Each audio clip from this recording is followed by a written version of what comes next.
Kevin Kalkut is a Democrat from Norfolk running for state representative for the 9th Norfolk District. The 9th District covers the towns of Plainville, Wentham, Norfolk, Walpole, Precinct 5, Millis, Precinct 1, and Medfield's Precincts 3 and 4. Kevin is running against the incumbent, Republican Marcus Vaughn. Kevin was elected to Norfolk's Planning Board in 2017 and to Norfolk's Select Board in 2018, and re-elected to the Select Board in 2021. He was elected chair in 2019, 2020, and 2023. Welcome, Kevin. Thank you so much for having me, Peter. It's awesome to be back on your show again. And thank you so much for putting all this together, you, Medfield TV, and everybody who's giving us candidates the forum to be able to reach voters. We truly appreciate it. And I appreciate you, Kevin. You lost a close election to state representative in 2022 to Marcus Vaughn. Why are you running against him in 2024? Well, close might be the understatement of the year, Peter. The margin was actually just 0.87%. And, at its core, it comes down to tangible results for our communities. From the viewpoint of a select board member and a chair, I watched as our annual budget earmarks decline and longstanding funding amendments went unsupported during the last budget cycle. And speaking with fellow select board members from across the 6 towns in the district, I heard stories citing a lack of substantive engagement from our current reps. So, with the turnout potentially hitting a record-setting level this cycle, I thought this was the best chance to present our communities with an alternative option that was focused on directly supporting them. What do you consider your top accomplishments in local government, and how will that success translate to state government? So first and foremost, accomplishments in municipal governments are rarely based on the individual, right? They're by and large part team efforts. Between fellow board members, town administration, engaged members of the community, it takes everyone to get these larger initiatives over the finish line. However, being able to foster an environment of collaboration and consensus building is a big piece of that, and something that I really sought to bring during my first year as chair. Enhancing transparency at the local level was another big focus during my time as chair.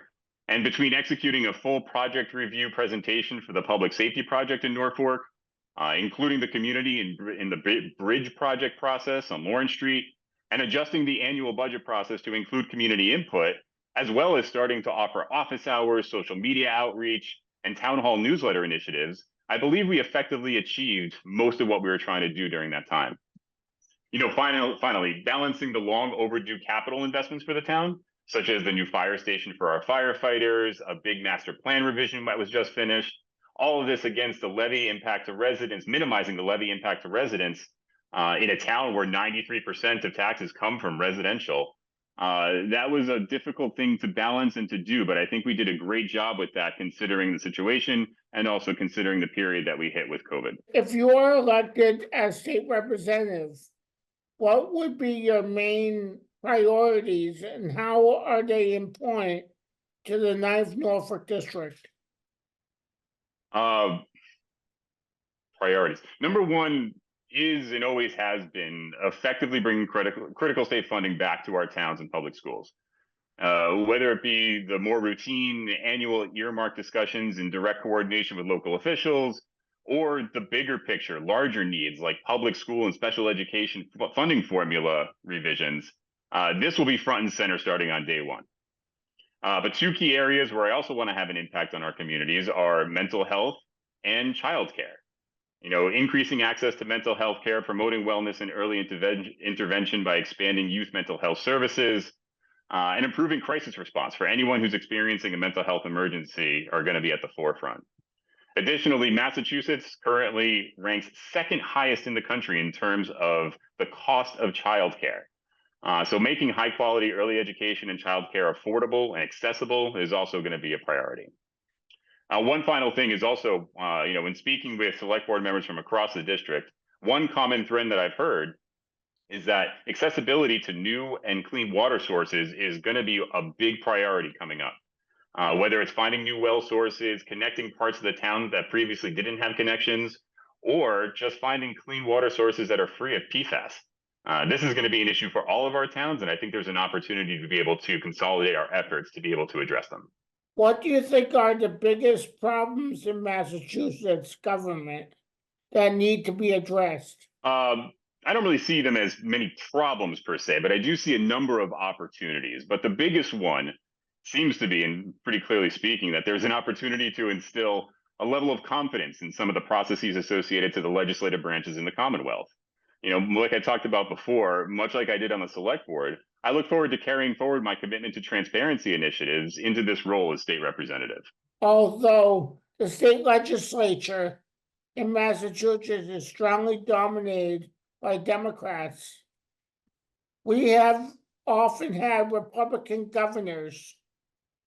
Do you have any examples of how you have worked in a bipartisan way? Yeah, absolutely. I mean, when you serve in local office, there isn't a political designation next to your name. You're expected to do what's best for the community at large, regardless of whatever perceived partisan origins exist. So one of the things I'm most proud of in my service locally is that so many people in town didn't even know what my political affiliation was when I first ran in 2022. I think that speaks directly to my approach in ensuring that all residents have a voice in these processes. And even if we may not agree, actively engaging is the key to defining an aligned path forward. I recently participated in a conference for disability advocates. We discussed housing and transportation as important policy issues for people with disabilities. Do you have any contacts with the community of disability advocates to help with policy decisions and initiatives?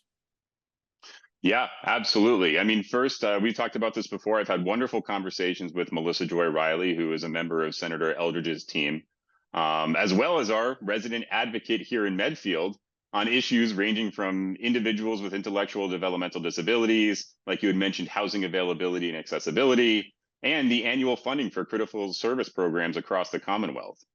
I'll also say that I was introduced to the Best Buddies program by our resident Medfield advocate here, which I will be proudly walking in again this Saturday up in Boston. So you're going to do the walk then? Yes, sir. I will be there on Saturday. Very much looking forward to it. It's 1 o'clock. I will see you there. So I did this. I went to this conference for Mass Disabilities Council Summit down in Marlborough for the Mass Disabilities Council Summit, and they finally got the email list together, and we're gonna have a forum coming up on Zoom on October 24th at 1 o'clock. And we're going to talk about housing proposals. Well, Peter, if it's appropriate, I would love to be able to join if you forward me the link, because any kind of additional perspective and insight is going to be helpful. Do you have a favorite ballot initiative, and why is it your favorite? So I don't know if I have a favorite ballot initiative, but I have one that I think is very, very important, and that's going to be ballot question 5, which is going to propose the increase in tipped minimum wage for our servers, bartenders, and other individuals in restaurants. As you know, Peter, I came up through the food and beverage industry. I went to culinary school to start, worked in hotel food and beverage throughout my career, and now that's brought me into a role where I'm doing client management for a restaurant technology company. But I remember those days bartending, making $2.73 an hour, and what that meant in terms of income back in that time. I've also worked very closely with a number of small business restaurant owners, especially during the pandemic in Norfolk, to be able to work on ways to be able to bridge that very difficult operating period they were in. And in that time, I've been able to engage with these individuals to understand exactly what the impact of a proposal like this might be. And Massachusetts is one of the few states that uses a tip credit program that ensures that if you're a tipped employee and you don't make enough tips to be able to get you up to an aggregate minimum wage for the shift, the employer is required to be able to make up that difference for you. So everybody at this point is currently, regardless of the shift or volume, that minimum wage value. So this initiative, what it would do is put the encumbrance on small business owners to have to pay that $15 minimum wage to every tipped employee, and then be able to have them get tips on top of that. That comes out to roughly a 55% increase in tipped wages over the course. I think it's going to be stretched over a 5-year implementation period. That's just too much for restaurants who are still operating on razor-thin margins to be able to do, especially when the perceived benefit isn't that great with the tip credit currently in place. So from my perspective, I'm trying to advocate for individuals. Like, I think it's a noble effort to be able to get people up to a more defined and expected minimum wage. But I think the manner in which they're doing it is going to have too many negative implications on our small businesses that we enjoy so much in our local communities. Who has endorsed your candidacy for state representative? So we have a long list of individuals that have come out in support, which we truly appreciate. First and foremost, we have federal, state, and county elected officials that we're going to actually be rolling out over the course of the next coming weeks. We have a number of organizations that align with my values and priorities, like the Environmental League of Massachusetts, Sierra Club, AFL-CIO, Iron Workers Local 7, IBEW Local 222, the Massachusetts Nurses Association, American Federation of Teachers, and others as well. But I have to tell you, the one that I'm most proud of, or the group that I'm most proud of, is the local officials that have come out in support of this campaign. Select board members from across the district, almost every town that makes up the 9th Norfolk District, and especially individuals who are affiliated across the political spectrum, are coming out in support in these roles as local officials. School committee members, planning board members, advisory finance committee people. I mean, those are the ones that really mean a lot to me, because it identifies our shared commitment to ensuring that our communities are strengthened and prosperous moving forward. What are your favorite activities outside of work? So first and foremost, whenever I get the opportunity, I love to spend time with my family, my amazing wife, Erica, and our 3 boys, Colin, Ryan, and Owen. They are 12, 9, and 7 now, so I am right in the middle of the craziness associated to having 3 boys, but it is just the best kind of craziness you could imagine. I love sports. I play golf, basketball, and soccer whenever I get the opportunity. I've also been part of a candlepin bowling league at Ryan's and Mills for the last 3 years, which is a fun thing to do on Thursday nights. Cool. And then finally, I mentioned it before, I went to culinary school. And so I transitioned a lot of that training I had into a passion for smoking meats, whether it be brisket, pulled pork, ribs, whatever the case may be. I have my smoker in the backyard, and I'm a big fan of setting something up for a nice 20-hour smoke and enjoying the results after the fact. So that takes up a good portion of what little free time we have these days. That sounds good.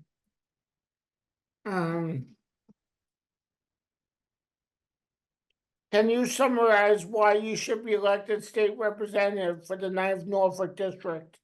Absolutely. At its core, I looked forward to bringing a locally focused approach to better support our communities and residents through the state representative seat. Someone who will prioritize the needs of our towns over politics and will commit to dedicating the full-time attention the role requires to be effective.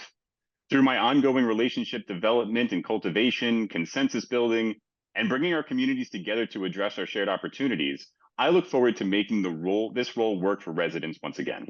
We want to thank Kevin for appearing today on Special Times with Peter Filosa. We have also interviewed Marcus Vaughn from Medfield TV.